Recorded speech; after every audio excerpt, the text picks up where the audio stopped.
하나님 말씀 나누도록 하겠습니다. 자, 히브리서 9장 11절에서 12절 말씀.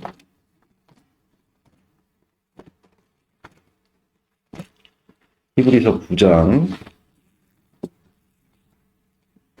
11절에서 12절 같이 읽도록 하겠습니다. 읽겠습니다. 11절, 12절 같이 읽겠습니다. 그리스도께서는 장래의 좋은 일의 대제사장으로 오사 손으로 짓지 아니한 것 곧 이 창조에 속하지 아니한 더 크고 온전한 장막으로 말미암아 염소와 송아지의 피로 하지 아니하고 오직 자기 피로 영원한 속죄를 이루사 단번에 성소에 들어가셨느니라. 아멘. 오늘 말씀의 제목은 십자가 그 제사라는 제목으로 하나님 말씀을 나누도록 하겠습니다. 십자가를 다양하게 우리가 표현할 수 있겠지만 히브리서에는 그 십자가의 의미를 뭐라고 밝히느냐? 하나님 앞에 단번에 드린 제사다. 바꿔 얘기하면 그동안의 구약 백성들이 하나님 앞에 드렸던 모든 제사의 완성을 이루셨다. 이렇게도 우리가 이야기할 수 있겠죠. 그러니까 예수님께서는 제사를 완성하신 것이죠. 그 예수님께서 제사를 완성하신 결과가 지금 우리의 예배입니다. 할렐루야. 아멘. 그 로마서 12장 1절에 오늘 아까 이제 기도 제목 때 언급했던 것처럼 사도 바울이 우리의 인생을 하나님 앞에 산 제물로 바쳐드려라. 그것이 너희가 드릴 영적인 예배다. 이렇게 이제 일컫는 것이죠. 그러니까 사도 바울은 우리더러 믿는 자에게 제사 지내라. 구약에처럼 희생의 제물을 드려라. 그렇게 말씀하지 않았다는 것이죠. 어떻게 말씀했습니까? 너희들의 인생 자체를 산 제물로 하나님 앞에 바쳐드려라. 그것이 너희들의 영적 예배다. 무슨 뜻입니까? 이제는 우리는 영적 예배로서 예수님의 그 제사의 완성을 이 땅 가운데 믿음으로 표현하는 것이다. 이렇게 이제 사도 바울은 우리에게 가르쳐 주는 것이죠. 할렐루야. 그러니까 우리의 예배는 무엇이 함의가 되어 있습니까? 예수님이 다 완성하신 제사로서의 의미가 함의가 되어 있는 것입니다. 아멘. 그러니까 예수님께서요, 우리를 위한 제물이 되셨다. 그래서 예수님을 화목제물이다 이렇게 우리가 표현을 하잖아요. 제사라는 것을 그래서 우리가 좀 생각을 해봐야 될 게 무엇이냐면 제사는 이제 레위기 1, 2장에 하나님께서 이미 이스라엘 백성들 가운데 성막으로 오셨다는 거죠. 그러니까 하나님께서 그 최초로 이스라엘 백성들 가운데 가시적으로 물론 그 이전에도 아브라함과 함께 하셨죠. 그래서 아브라함이 장막 생활을 했던 이유 중에 하나가 무엇입니까? 하나님께서 그 장막 가운데 함께 계신 것이죠. 그것이 이제 가시적으로 표현된 것이 최초의 임마누엘로서 가시적으로 표현된 것이 그의 성막이에요, 성막. 아멘? 그런데 여러분들 그 성막이라는 것을 우리가 잘 이해해야 되는데 성막은 여러분들 당시에 이스라엘 백성들에 대한 이해가 집약되어 있는 하나의 은혜의 산물인 것이죠. 은혜의 결정체입니다. 무슨 뜻이냐? 당시 이스라엘 백성들이 고난당했잖아요. 그쵸? 때가 차니까 여러분들 지금도 예수님이 재림 때가 임박했다. 그렇게들 사람들이 계속 얘기하는 게 왜 그렇습니까? 믿음 지키면서 사는 것이 너무 힘든 시대에 우린 살고 있는 거야. 오늘도 여러분들 예배당에 이렇게 얼마나 참 좌석들이 많아요. 그런데도 텅텅 비어 있잖아요. 왜 그렇습니까? 우리가 못나서 그런 걸까요? 아니죠. 여러분들 지금 한국교회 전체가 이렇게 예배당이 가득 메워져 가지고 예배 드리고 있는 실정이 아니잖아요. 왜 이렇게 여러분들 예배에 대한 열망이 사그라들었습니까? 그만큼 영적으로 힘든 시대를 우리가 살아가고 있다는 겁니다. 말세에는 사람들이 자기 자신을 너무 사랑해갖고 너무나도 많은 선생들을 두고 선다 그러잖아요. 그만큼 자기 사랑이 고조된 시대를 우리는 살아가고 있는 거예요. 자기 사랑은 여러분들 성경의 가르침과는 완전히 반대된 가치예요. 성경은 이렇게 말씀하고 있죠. 하나님을 따르려거든 자기 자신을 어떻게 해야 된다 그랬습니까? 부인해야 된다. 미워해야 한다. 이렇게 이제 이야기를 하거든요. 그것은 이제 뭐 실제로 우리 자신 스스로를 미워해라 이런 뜻보다는 하나님을 더욱더 사랑해라. 사랑이라는 것은 나의 유익보다요. 상대의 유익을 먼저 생각하는 게 사랑이에요. 그런 마음이 우리가 가득한 시대를 살고 있다면 이 예배당이 왜 가득하지 않겠어요? 왜냐면은 우리가 나의 유익보다 상대의 유익을 더 우리가 생각한다는 것은 이미 우리 가운데 뭐가 가득하다는 것이죠? 하나님의 사랑이 가득하다는 거죠. 근데 말세 때 불법이 횡행한다 그러잖아요. 얼마나 여러분들 불법의 일들이 많아요. 요새 제가 총선 보면서 참 어처구니가 없는 게, 아니 그러니까 일반 사람의 도덕적 수준도 안 되는 사람들이 대표를 하겠다고 나서는데도 그게 하나도 이상하지 않는 그런 시대는 우리 살고 있어요. 말이 안 되잖아요, 여러분들. 국회의원들이 무슨 전과가 있고, 그쵸? 기소된 이력이 있고, 아니 그런 사람들이 무슨 대표가 되겠다고 하는 게 이게 말이 되는 시대입니까? 근데 그런 시대를 누가 만들고 있습니까? 우리가 만들고 있는 거예요. 불법이 횡행하다는 것입니다. 아멘? 그래서 이제 다시 돌아와서 오늘은 그것이 주제가 아니죠. 어찌됐든 간에 뭐 얘기하다가까지 제가 흘러갔는지 모르겠는, 하여튼간 이 세상적인 얘기를 하게 되면은 이렇게 말씀에 대한 내용들이 흐릿해질 수가 없어요. 다시 이제 돌아와 갖고 예수님께서, 그러니까 다시 말씀드리면 하나님께서 이 땅 가운데 최초로 가시적인 어떤 임마누엘의 형태를 나타내신 게 성막이죠. 성막은 이스라엘이 어떤 그 얘기가 이스라엘이 때가 참에 이제 400년이 찼잖아요. 400은 항상 40 곱하기 10이죠. 완전수 이제 임박했다는 것이죠. 어떤 것이 임박한 것입니까? 하나님의 구원의 손길이 임박했다는 것. 지금도 이제 재림시라 그랬잖아요. 재림에 대해서 사람들이 많이 얘기를 하는 게 그만큼 믿음 지키는 것이 힘들다. 믿음 지키기 힘든다는 게 무슨 뜻입니까? 믿음을 지키고 살면 여러 가지 안팎으로 여러 핍박들이 있다. 그러니까 여러분들 우리가 무슨 꼭 북한이나 저기 이슬람권의 사람들처럼 신앙할 때 물리적으로 핍박을 당하는 것만이 여러분들 핍박이 아니죠. 우리가 믿음 붙들고 살 때 세상에서 얼마나 여러분들 천대받습니까? 요새 교회 다니는 게 자랑스러운 어떤 그런 내용일까요? 어디 가서 저 교회 다녀요? 그러면서 많은 사람들이 좋게 생각합니까? 그래서 많은 크리스찬들이 교회 다니는 거 막 숨기고 살지 않아요. 그와 마찬가지로 이스라엘 백성들이 이 이집트에서 엄청난 핍박을 당했어요. 그 히브리인의 정체성을 가지고 살아가는 것이 너무나도 힘들어서 버리고 싶을 지경에 이제 주님께서 구원의 손길을 내미신 것이죠. 할렐루야. 그래가지고 여러분들 잘 알다시피 10가지 재앙을 통해가지고, 10가지 재앙은 마지막 시대에 하나님께서 이 시대를 심판하시는 내용의 예표다. 그러니까 왜 이 시대에 여러분들 많은 무슨 재난이 일어나고 또 뭐 나라가 나라를 대적하는 일들이 벌어나고, 그래서 막 세대주의자들이나 뭐 이런 사람들은 7년 대환란이니 뭐 이런 얘기들이 왜 있을까요? 근데 그만큼 여러분들 이 시대에 많은 사람들이 세속화되어져 있다. 그러니까 무슨 뜻이냐? 우상숭배하는 삶, 우상숭배하는 이 세상에 길들여져 있다. 그러니까 그런 어떤 환란이 임한다는 것은 결국 누구를 위한 거예요? 믿는 자손들을 위한 거예요. 시대가 끝으로 가면 갈수록 여러분들 이런 어떤 세속주의라든지 물질주의라든지 세상의 우상숭배가 더 심화될까요? 약화될까요? 더 심화되죠. 마귀도 이제 자기의 때가 얼마 남지 않았다는 사실을 깨닫고 더 기승을 부리잖아요. 그래서 여러분들 대한민국 사회 가운데 여러분들 우리 신앙하는 게 왜 이렇게 힘듭니까? 우상숭배의 영향력이 매우 강하기 때문에 그래요, 여러분들.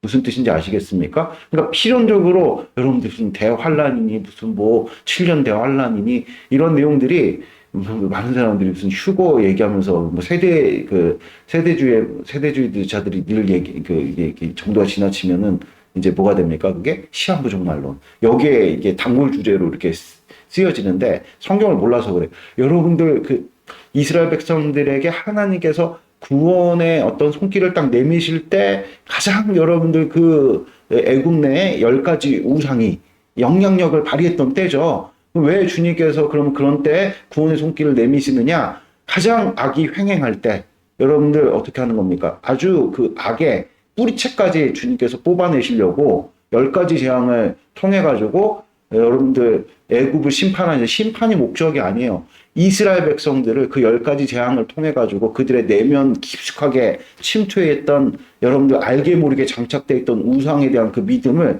뿌리채까지 뽑아낸 것이란 말입니다. 그러면 이 시대에 주님께서 말세 때 재림시에 주님께서 대환란의 일들을 우리에게 말씀하시거든요. 분명히 그걸 우리가 두려워할 것이 아니라 그것은 우리를 벌 주시기 위해서, 우리를 위협하시기 위해서 그런 대환란이 있는 것이 아니라 그 와중에, 그 악이 횡행하는 와중에서도 여러분들 우리를 어떻게 하시려고요?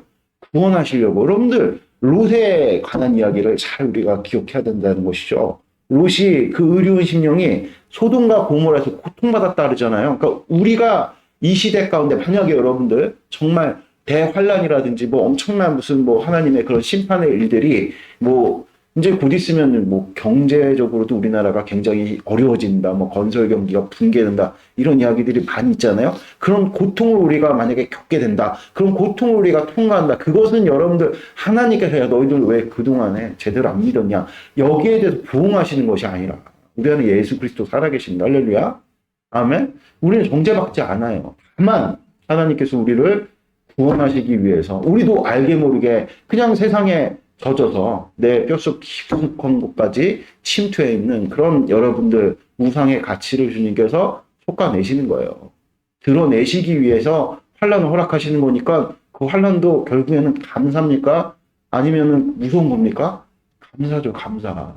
할렐루야. 그래서 그런 일들을 통해서 우리가 뜨겁게 신앙할 수만 있다 그러면 그리고 뜨겁게 신앙하는 일들로 말미암아 우리 영혼이 멸해지지 아니하고 구원을 받을 수만 있다 그러면 여러분들 감사한 일이다. 그러니까 우리가 걱정할 것이 있습니까? 없습니까? 걱정할 것이 없다. 할렐루야. 어쨌든 다시 돌아와서 본류로 돌아와서 주님께서 이스라엘 백성들이 때가 참에 그들의 고통이 여러분들은 모르시겠지만 제가 일전에도 예화로 말씀드렸던 것처럼 아니 지금 미국에 그 김호금 목사님이라는 아시잖아요? 그분이 그 동성애 어떤 창궐로 우리나라 아직까지는 그 정도는 아니에요. 동성애 창궐로 이제는 교단이 넘어갔어요. 이미 김호근 진장님이 속해 있던 미국 감리교가 아예 이제 동성애를 인정해가지고 넘어가 버렸어요. 그쪽으로. 근데 넘어가기 직전에 이제 이 김호근 진장님하고 그 교회가 진장님이 아니죠. 김호근 목사님하고 그 교회가 그 교단을 탈퇴하는 과정에 얼마나 참 많은 비방과 또 여러 가지 저항과 그리고 교회가 그 일로 말미암아 나뉘어져야 되는 그 고통이 너무나도 이제 김호근 목사님 가운데 사무쳤는데 어느 날 이제 김호근 목사님 주무시고 계신데 그때 김호근 목사님을 위한 기도해 주시는 권사님이 그 마침 교회에 거하고 계셨는데 그분이 은사자죠.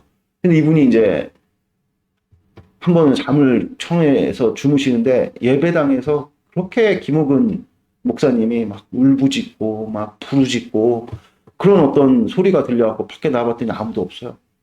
그리고 또 잠을 청했는데 또 그런 소리가 들어서 나가봤는데 또 아무도 없어요. 그래서 그 다음날 아침에 일어나서 그것을 묵상하는 가운데 기도하는 깨닫게 하시는 것은 김호근 진장님 안에 계신 성령 하나님의 그 탄식이 그렇게 표현된 거다.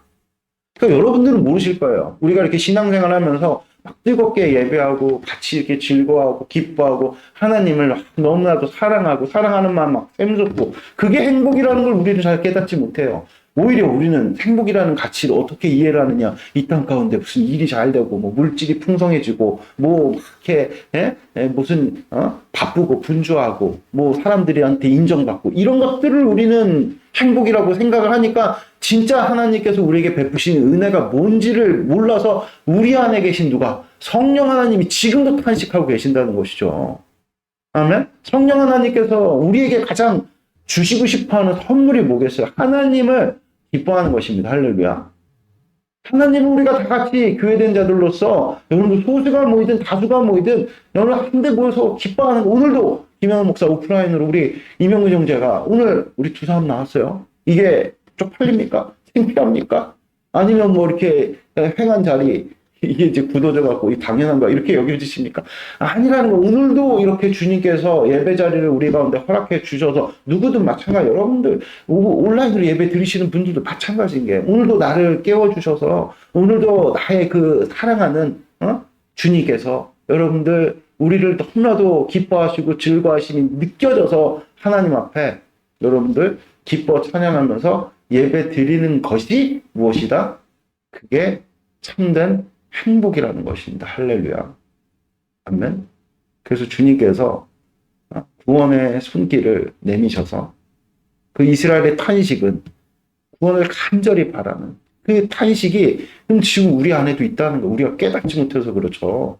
우리 안에 성령 하나님께서 얼마나 탄식하고 계십니까? 우리가 마땅히 누려야 할 하나님을 누리지 못하고 이 세상에 코믹해하는 어떤 영을 쫓아가지고 우리가 여러분들 향방 없이 아무 방향도 없이 그냥 헐떡거리며 살아가는 우리네 인생, 그게 무슨 대단한 가치가 있는 것 마냥 이 세상의 가치를 쫓아가지고 물질이라든지 뭐 지위라든지 사람들의 인정이라든지 이런 것들에 목말라갖고 불행을 느끼는 것을 우리 안에 계신 성령 하나님께서 얼마나 한탄하고 계시냔 말이에요. 우리에게 주어진 인생 얼마나 가치 있고 행복하고, 여러분들 오늘도 건강이 있어가지고 이렇게 눈을 떠서 하나님께 예배할 수 있는 특권을 가진 자들이, 다 가진 자들이, 그렇죠? 그것을 누리지 못하는 것을 내 안에 계신 성령 하나님께서 탄식하신다는 거. 할렐루야. 이 사실을 여러분들이 분명하게 마음에 새기신 복된 축복이 있길 바랍니다. 그래서 이스라엘의 탄식을 주님께서 들으시고 주님께서 움직이셨습니다. 그리고 10가지 재앙을 통해 가지고 출애굽시키셨어요. 출애굽시키시자마자 주님께서 성막으로 임만을 하셨죠. 아멘. 그리고 주님께서 이스라엘 백성들에게 허락하신 것이 무엇입니까? 제사예요, 제사. 임만을 하시려면은 뭐가 전제가 돼야 됩니까? 백성들의 거룩이 전제가 돼야 돼요. 그런데 우리 가운데 예수 그리스도께서 이 땅 가운데 오실 때 애초에 무엇이 계획되어 있었죠? 십자가가 계획이 되어 와갖고 딱 보니까 내가 십자가 져야겠구나, 이게 아니라 이미 예수님께서 십자가 지시기로 작정하시고 이 땅 가운데 오셨다는 것이죠. 할렐루야. 아멘. 십자가는 무엇을 상징하는 것인가? 우리의 구원.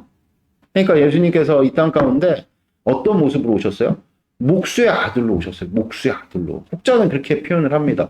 왜 예수님께서 이렇게 화려하고 수려한 모습으로 오시지 않았냐? 그건 여러분들 이스라엘의 형국이 그런 화려하고 수려한 예수님을 맞이할 준비가 되어 있었습니까? 이스라엘 자체가 지금 여러분들 어떤 상태예요?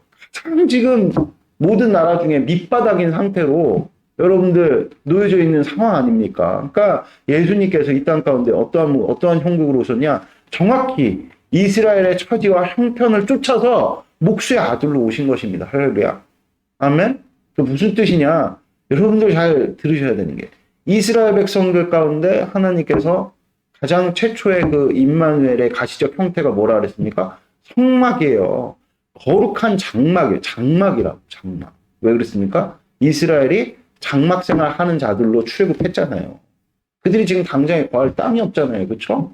그들의 처지와 형편을 아셔서 그들과 동일한 모습으로 여러분들 그들의 형편과 처지를 공감하시고 이해하시는 여러분들 그런 형태로 이 땅 가운데 오셨으니 그게 성막이다. 만일 여러분들 이스라엘 백성들이 겨우 장막 생활하는 그런 삶을 살아가고 있는데 주님께서 야 너희들 나를 위해서 엄청난 궁전을 지어라, 혹은 나를 위해서 이집트와 같은 대단한 건축물을 지어라, 그런 내용들로 요구하시면서 우리 가운데 거하셨다 그러면은 그게 여러분들 이스라엘 백성들의 어떤 구원의 의미가 있겠어요? 그 이스라엘 백성들이 무엇 때문에 이렇게 압제를 느꼈습니까? 맨날 건축물 세우고. 그러니까 여러분들 세상의 본질이 뭐라? 이생의 자랑. 그러니까 애굽의 자신들의 어떤 힘과 권력을 과시하려고 그런 수많은 건축물들을 지으라고 요구했던 거 아니겠습니까? 그 건축물 뭐하러 지어요, 여러분들? 자랑질하려고 그런 거지. 그런데 갑자기 하나님께 찾아오셔가지고 애굽 이상의 대우를 받으셔도 되죠. 바로보다 크신 이가 누굽니까? 하나님이시죠. 야, 나 그만한 합당한 대우를 난 받아야 되겠으니 너희들 이집트보다도 더 큰 건축물을 지어라, 궁정을 지어라, 이렇게 만일 요구하신다 그러면은 이스라엘 백성들의 구원의 의미가 있겠어요, 없겠어요? 없죠. 근데 예수님이 이 땅 가운데 오셨는데 로마보다 더 큰 권위를 가지고 이 땅 가운데 권력을 가지고 나타나셨어. 이스라엘 백성들의 느끼는 그 구원의 의미가 있겠냔 말이에요, 여러분들. 없죠. 그러니까 왜 히브리서에 그런 말씀이 있냐? 예수님께서 왜 말씀이 육시되어 이 땅 가운데 오셨냐? 그것은 죄인들인 우리를 동정하시기 위해서 가장 낮은 모습으로 이 땅 가운데 오셔가지고 우리가 어떤 연약함을 안고 사는지를 다 아시고 우리의 진정한 친구가 되어주시기 위해서, 자유를 주시기 위해서 이 땅 가운데 목수의 아들로 우리와 똑같은 성정을 가진 모습으로 이 땅 가운데 오셨다는 것입니다. 할렐루야. 아멘. 그것으로 여러분들 우리는 어떤 것을 느껴야 됩니까? 그래서 그리스도의 비하라 그러잖아요. 우리를 속해 주신, 우리를 대신해서 제물이 되어주신 예수님의 그 십자가를 우리가 생각할 때 여러분들 하나님께서 우리에게 자유를 주셨다. 구원을 주셨다. 그래서 여러분들 그 제사는 우리 레위기 1장 2절 말씀 한번 읽어볼까요? 레위기 1장 2절 말씀. 벌써 시간이 레위기 1장 2절.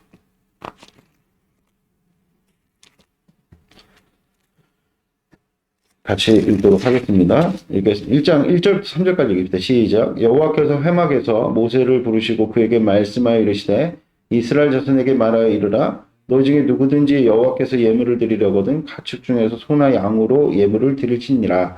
그 예물이 소의 번제이면 흠없는 수컷으로 회막문에서 여호와 앞에 기쁘게 받으시도록 드릴지니라. 그러니까 제사의 기본 전제가 무엇입니까? 기쁘시게 받도록 드려야 한다는 것이죠. 아멘?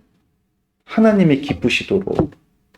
그러니까 여러분들 우리가 제사가 하나님 앞에 자원한 심령이 되어야 되겠어요? 억지로 드리는 것이 되어야 되겠어요?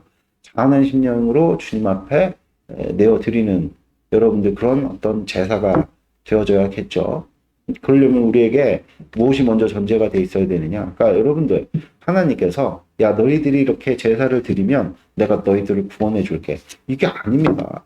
이미 주님께서 이스라엘 백성들을 구원하시고 성막으로 임마누엘 하신 상태에서 제사를 요구하신 거예요.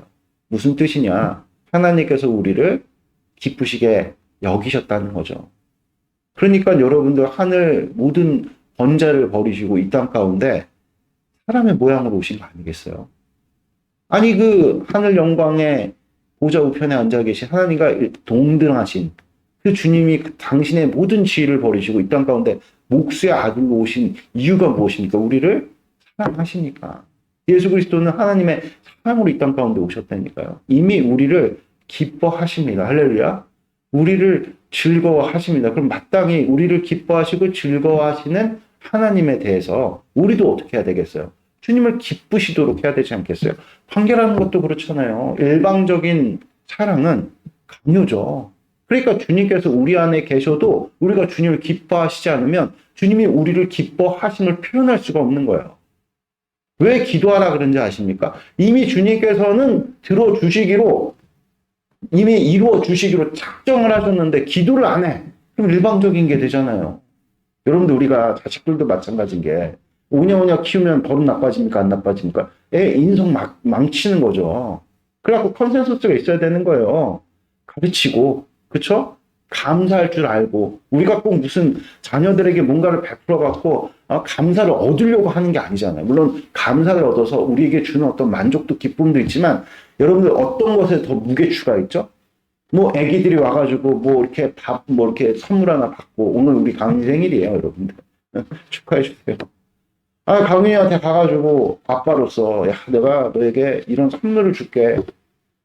그거에 대한 감사가 있어야지 내가 막 만족하고 막 기분 좋고 막 그렇습니까? 아니죠. 그냥 자식 자체로서 존재로서 기뻐하지만 가르쳐야죠. 왜냐하면 그것이 누구를 위한 겁니까? 그 아이를 위한 그 아이와 아버지와의 온전한 관계의 깊이 베풀고 감사할 줄 알고 서로 교류하는 것, 더 긴밀하게 관계를 맺기 위한 여러분들 일환으로서 하나님께서 이스라엘 백성들에게 무엇을 주신 것입니까? 제사를 주신 것이고 그 제사는 또 어떤 것이 함의가 되어 있습니까? 제사는 또 법적인 의미가 있어요. 제사를 통해서 이스라엘 백성들이 어느 수준으로 여러분들 서게 되는 겁니까? 하나님과 교류하려면 어떤 수준이 돼야 돼? 하나님 수준이 돼야 될 거 아닙니까? 하나님 수준이 될 수 있어요, 우리가? 될 수 없죠. 하나님은 우리와 너무나도 많은 비공유적 속성을 가지신 분이십니다. 그럼에도 불구하고 그 제사를 통해 가지고 인정해 주시는 거야. 너는 나와 같은 반열에 있는 자들이다. 너는 나와 교류할 자격이 된다. 그것을 부여하신 것이 여러분들 제사요. 그 제사의 완성이 무엇입니까? 예수 그리스도. 그 십자가. 예수님이 그 제사를 십자가에서 단번에 완성하신 그 일로 이제는 예수의 이름으로 우리가 영적 예배를 드릴 때마다 뭐라고 불러주시는 거야, 우리를. 너는 내 수준이야. 말도 안 되죠. 인간인 피조물인 우리가 어떻게 신적 수준으로 여러분들 우리가 설 수 있겠냔 말. 그럼에도 불구하고 하나님께서 우리를 그렇게 인정해 주시. 그걸 우리는 칭이라고 부르죠. 칭의가 뭐예요? 칭하다 할 때 칭자. 의는 의롭다, 옳다. 그러니까 칭의. 너는 내 수준이야. 교류할 만해. 우리 얼마나 부족합니까? 얼마나 연약합니까? 그렇죠? 그럼에도 불구하고 우리의 존재를, 이 피조물인 우리의 존재를 하나님의 선상에 세우는 일이 여러분들 제사요. 그 제사를 완성하신 예수 그리스도의 십자가요. 이제는 예수 그리스도의 그 십자가로서 여러분들 우리가 하나님 앞에 영적인 예배를 드릴 때마다, 그래서 주님께서 우리에게 말씀하실 때 너희들의 산 제물로 하나님 앞에 너의 인생을 바쳐드려라. 그것이 너희가 드릴 영적 예배니라. 그럼 오늘 아침에도요, 우리가 예수의 이름으로 예배를 이렇게 올려드릴 때 여러분들 우리가 산 제물이 되는 거예요. 앞서 말씀드렸듯이 제사는 무엇을 드리는 거죠? 예물을 드리는 거예요. 그래서 오늘 레위기 1장 2절에 보면 이스라엘 자손에게 말하여 이르라 너희 중에 누구든지 여호와께 예물이 무엇입니까? 이 예물이 제물이에요. 그래서 다른 성경에서는 제물로 번역합니다. 코르반이라는 히브리어 단어인데 제물이라는 뜻입니다. 그러니까 하나님 앞에 드리는 예물은 뭐가 돼야 된다는 거예요? 제물이 돼야 되네. 제물은 여러분들 살아서 드리는 게 아니에요. 죽여서 드리는 거예요. 아멘? 그래서 여러분들 갈라디아서 2장 20절에 사도 바울이 뭐라고 고백했느냐? 이제는 내가 그리스도와 함께 십자가에 못 박혔다. 무슨 뜻이에요? 나는 이제 죽었다는. 할렐루야? 그리고 이제 어떻게 된다는 예수 그리스도와 함께 살아난다. 이렇게 고백을 하는데 여러분들 예수 그리스도와 함께 살아나기 위해서 우리는 여러분들 반드시 예수님의 그 죽음과 연합해야 된다. 예수님의 죽음과 연합해야 된다는 것이 결국엔 무슨 뜻이겠습니까? 자기를 부인하는, 자기 십자가를 지는 것입니다. 할렐루야. 나의 뜻보다 하나님의 뜻이 옳습니다. 라고 인정하는 것. 말씀을 믿는 것. 나는 안 된다고 생각하는 하나님 된다. 그럼 여러분들 나의 뜻과 여러분들 생각들을 주님 앞에 내려놓고 하나님이 옳습니다. 나는 죽을 것 같은데 하나님 산다 하면 살 수 있습니다. 아멘. 이것을 여러분들이 분명하게 마음 가운데 새기시는 복된 축복이 있기를 바랍니다. 그게 여러분들 한마디로 또 요약하면 무엇이 우리가 늘상 귀에 못 박히게 듣는 것이 교회가 되는 겁니다. 교회는 예수님의 몸이죠. 그래서 교회가 되어질 때, 오늘도 이제 예배를 통해서 우리가 예수님의 한 몸이 되어질 때, 한 몸이 되려고 그러면 필연적으로 여러분들 어떤 일들이 필요합니까? 누군가 여러분들 하나됨을 이루려면 반드시 거기에는 희생과 어떤 가치를 포기하는 일들이 수반이 될 수밖에 없는 거예요, 여러분들. 어떤 시간을 여러분들 어떤 사람과 한 몸이 되려면 포기하는 일들이 있어요. 희생하는 일들이 있고 그런 것들을 주님께서 뭐라고 말씀하십니까? 예수 그리스도와 십자가에 못 박였다. 그래서 오늘도 하나됨을 이루시는 여러분들 되시길 축복드리면 교회되면 얼마나 축복인지 몰라요. 이번 주 토요일 날 여러분들 부활주일을 위해서 여러분들 이 교회 이제 또 이렇게 단장하고 꾸미는 그런 일들에 참여하시길 바래요. 여러분들 주말 피곤하게 여러분들 일하시고 주말을 맞이하실 때 다 그렇죠. 다 나를 위해서 쓰고 싶죠. 여러분들 돈도 마찬가지죠. 다 나를 위해서 쓰고 싶죠. 이번 부활주일 절기연금 우리 내잖아요. 절기연금. 그 절기연금에 10의 1조를 더해서 내잖아요. 여러분들 그거 반드시 여러분들 그거 그냥 나 요새 빠듯해. 그래서 그냥 지나가지 마시고 여러분들 헌신하시기를 축복드립니다. 교회를 위해서. 할렐루야. 아멘. 그럴 때 여러분들의 삶 가운데서 주님께서 십자가에 못 박히신 그 일로 말미암아 내가 그리스도와 함께 십자가에 못 박은 그 일로 말미암아 여러분들의 삶 가운데 하나님께서 그 부활의 놀랍고도 복된 능력을 베풀어 주신다는 사실을 여러분들이 분명하게 마음에 새기시는 복된 축복이길 바랍니다. 그럼 여러분들 그 부활의 능력이라는 게 어떤 것이겠습니까? 결국 앞서 제가 말씀드렸던 것처럼 내 안에 계신 성령 하나님의 그 탄식, 우리가 정말로 누려야 될 가치, 그것이 무엇입니까? 하나님과의 친밀한 교제. 십자가 없으면요, 그 치밀한 교제를 이룰 수가 없어요. 아멘? 그러니까 다시 한번 말씀드리는데 제사는 여기서 코르반을 이렇게 2절에 보면 이스라엘 자손에게 말하여 이르라 너는 너희 중에 누구든지 여호와께 예물을 드리려거든 가축 중에서나 소나 양으로 예물을 드릴지니라. 여기 드리려거든 드릴지니라. 이 단어가 카라브라는 단어인데 그러니까 뭐 드리다 바치다 이런 단어가 다른 여러 종류의 히브리어가 있어요. 근데 굳이 카라브라는 단어를 가지고 이 내용을 표현한 데는 카라브라는 원뜻이 무엇입니까? 가까이 간다. 가까이. 결국 제사는 무엇이냐? 하나님께 막 많은 것들을 바쳐드리고 많은 것들을 받고 그런 장사의 개념이 아니라 하나님 앞에 더욱더 가까이 가는 거. 내가 구원받았어. 너무 감사해. 내가 너무 기뻐. 이 구원의 감격이 있어. 구원의 즐거움이 있어. 하나님이 너무 좋아. 그래서 드리는 게 제사예요, 여러분들. 할렐루야. 아멘. 그러니까 왜 이런 어떤 그거는 이제 좀 우리가 나중에 우상숭배 얘기할 때 얘기하고 어쨌든 제사의 본질 자체가 하나님께 가까이 나아가는. 그래서 여러분들 이 고난 주간 가운데 십자가를 깊이 묵상하시면서 내가 받은 은혜가 무엇인지를 여러분들 다시 한번 새하려 보시는 여러분들 되시길 축복드립니다. 그래서 우리에게는 구원의 감격이 구원의 기쁨이 회복돼야 된다. 구원의 감격과 기쁨으로 말미암은 하나님을 향한 자원한 심령으로 비롯된 헌신이 회복되어질 때 여러분들 이 세상 그 누구보다도 우리는 행복한 사람입니다. 라는 고백에 이를 수 있게 되는 것이죠. 그럴 때 우리의 예배가 살아 숨쉬는 예배가 되어지고 능력 있는 예배가 되어진다. 그럼 구원의 감격이 우리 가운데 회복되는 것이 그럼 무엇이냐? 여기까지만 얘기하고 오늘 설교가 조금 길더라도 근데 설교가 이게 길어요, 여러분. 제가 오늘 아침에도 저기 연합교회나 저기 어디죠?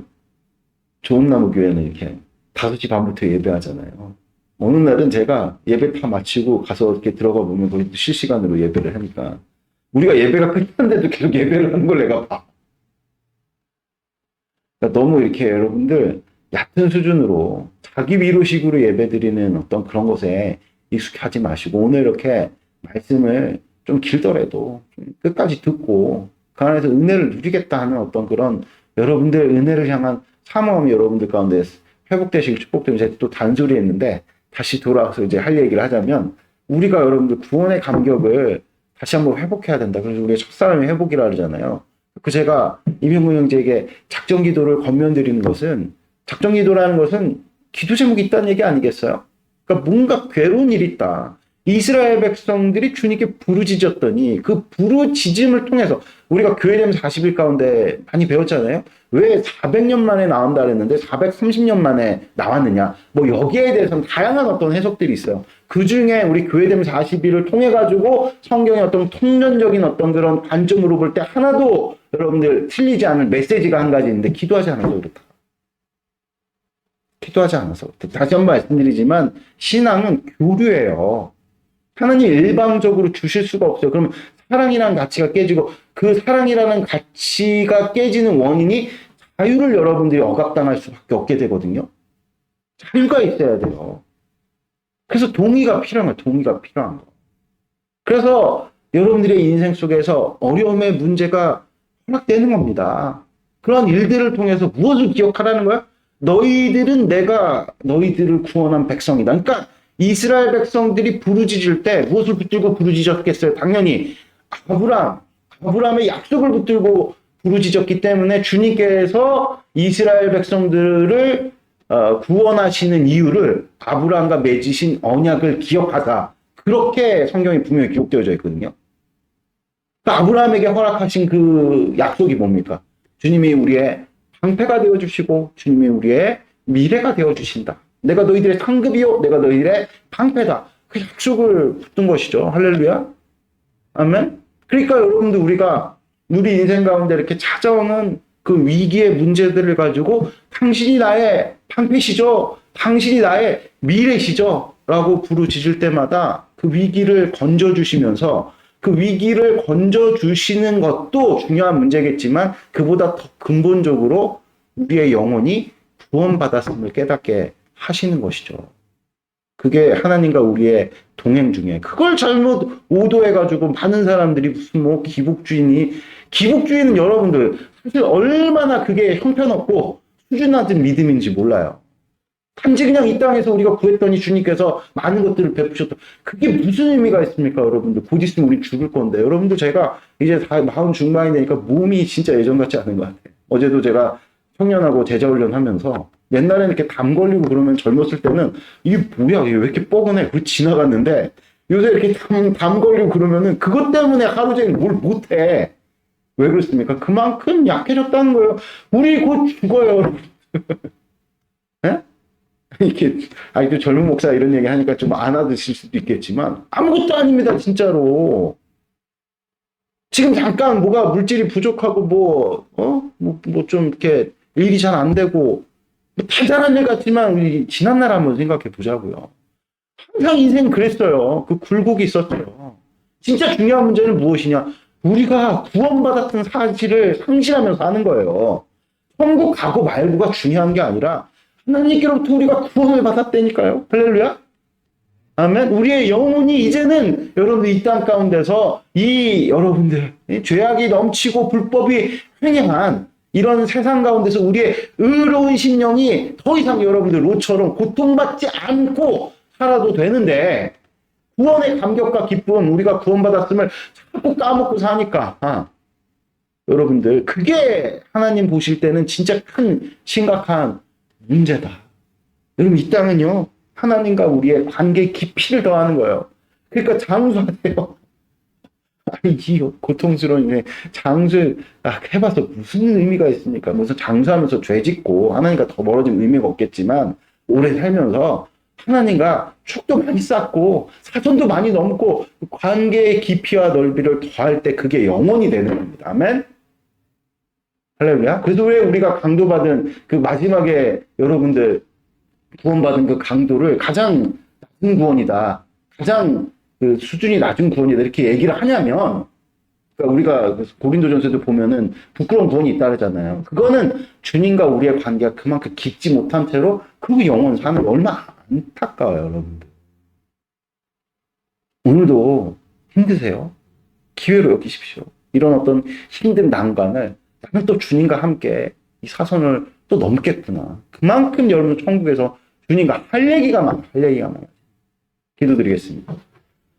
하나님 아버지 감사합니다. 오늘도 선포된 말씀 가운데 정말 주님께서 베푸신 그 구원의 감격을 우리가 다시 한번 깨닫게 되는 그 일로 주님 우리에게 여러 기도 제목을 주신 줄을 믿습니다.